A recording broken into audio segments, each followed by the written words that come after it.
Okay, welcome to a little chess game. I'm playing as white, e4, and he plays d6, which I've never seen before. So after, as soon as we get to the second move, I'm already out of theory. So I just try to play in the center, defend my pawn, and I don't know, I got my knights out here. Preparing if this bishop, we at least have some defense, and maybe looking to play e5. Okay, he plays here, and I don't really know what to do. So I just go ahead and play e5 right away. My idea here is I want to have something locked on this square to keep the bishop out of the game, because if I let this bishop open up, it's going to be very strong, and I don't want to let that happen. So I try to play e5, thinking that after the trades, my knight's here. The knight's going to be forced to move away, and then I thought I had bishop here. And anyway, as you'll see how the game plays out, so this happens. Now this does allow the option for the queen trade.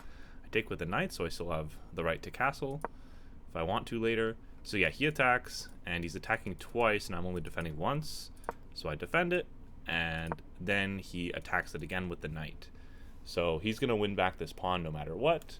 So I sat calculating a little bit, thinking about what I can do, and I basically decided that I have to give this pawn away, but if I'm going to give it away, I should move it forward, and he has to take it, or I take his knight, or if he moves the knight away, then I can take with check, and I get a pawn. So this is, like, I thought the best way, and it was. And after I move this pawn out of the way, I also open up my bishop to attack his c-pawn. So we trade pawns, he castles. Now his bishop is opened up, so my plan hasn't exactly worked out, but I tried my best. Okay. Now, luckily my knight is still defending the pawn, but I do want to get my knight into the game, so I decide to play rook here. The engine actually recommends this is the best move. So anyway, this is what happens. Moves. I get my knight out as planned. And now when he played this move, I saw this coming, but I didn't. I thought I could just move my bishop away, and it would be fine. But after I play knight here, and he moves his knight here, if I move my bishop away somewhere, oh, I guess he can take like this, and I take like this. But then he can take here, and I take here, and now my pawns are doubled, but maybe my rook's open. So I don't know. I didn't really like that line, so I just took it. And now I can try to win this pawn back, but yeah, I don't know. Not a great play. I think this one, I needed to play a better move than this to try to counteract this. Anyway, this is what happened. Whoops. So he took there, I took, and now the one thing I have going for me is I have 2 pawn islands, whereas he has the 3. So it's these two, and then these two. So the rest of the game I spent trying to get rid of these center pawns, and here we go. So he pushes forward. Okay, I move my rook over, targeting the pawn, and now he can't. Oh, the reason I played this move, now I can get my rook into the game. I couldn't really come up with a better way to defend this pawn, so this is what I ended up playing, and it turns out it was okay. So I get my rook into the game, now attacking the center pawn, and he can't really push forward because after takes, I have 2 attackers, and he only has 1 defender. So looking pretty strong. He moves to attack the knight. I move my knight into the center. This feels like a pretty good square. It's defended by this pawn, and it kind of blocks off his bishop a little bit. Okay, he moves his knight there. I get my bishop into the game, the only piece that's been not developed yet. And h6, and I rotate my bishop here so that I can attack this pawn.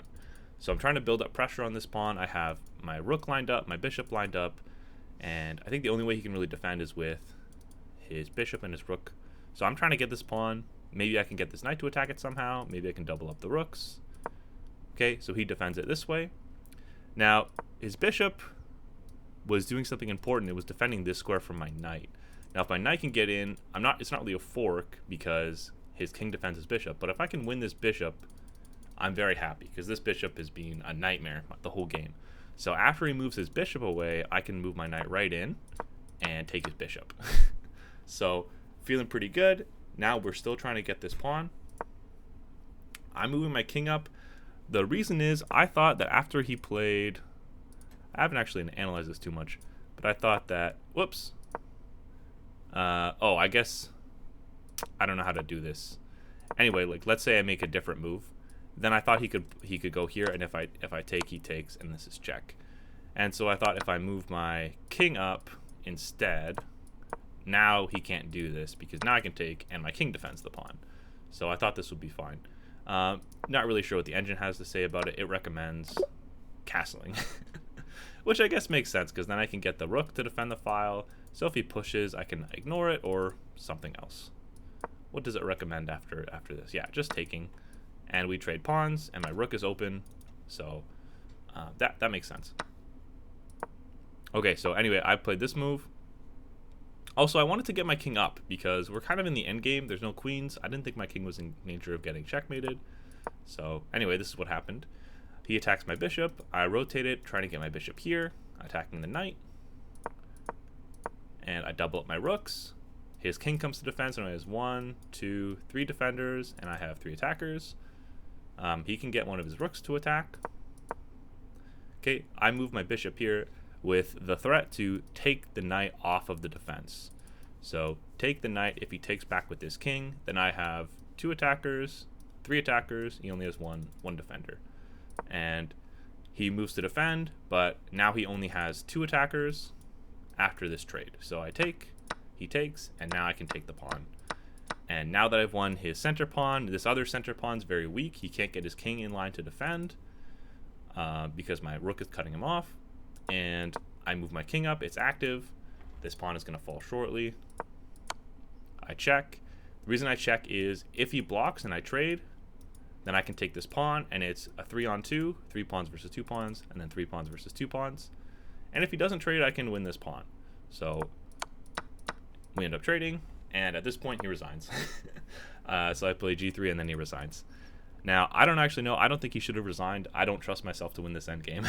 So, but anyway, I think the way it would have played out is, like, he makes some pawn moves, and eventually, like, we get into a locked position. So this would, I don't think this would be good. I would probably, maybe he could go here or something. I guess he would go here. And then, let's see. After this, and this, and this, and, yeah, his only pawn moves are to give away the pawns or to move his king. And so if he moves his king either way, I move my king the opposite way, right? And if he goes over to this side to help, I move my king this way, and I can win on whichever side of the board he doesn't move his king to. So that would have been my plan for winning the game. I don't know if I made the best moves for black. I don't really know. I'm not great at endgames, but so be it. Anyway, thanks for watching. Hope this was at least interesting, and bye.